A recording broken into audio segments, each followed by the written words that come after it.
1943 সালে গানের কেরিয়ার শুরু করেন আশা ভোঁসলে। 2000 সালে দাদা সাহেব ফালকে পুরস্কার এবং 2008 সালে পদ্মবিভূষণ সম্মানে সম্মানিত তিনি।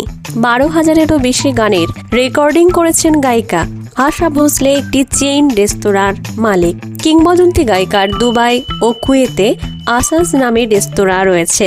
এছাড়া আবুধাবি, দোহা, বাহরাইনেও তাদের রেস্তোরাঁ রয়েছে। এই রেস্তোরাঁয় ভারতীয় খাবার বিশেষভাবে পরিবেশন করা হয়। শুধু তাই নয়, আশাজি নিজেই সেখানকার শেফদের নিখুঁত স্বাদ এবং গন্ধের জন্য প্রশিক্ষণ দেন। আশাজির রেস্টুরেন্টের গল্প এখানেই শেষ নয়। আন্তর্জাতিক খ্যাতিসম্পন্ন বাবুর্চি রাসেল স্কট যুক্তরাজ্যের জন্য আশা ব্র্যান্ডের স্বত্ব কিনেছেন।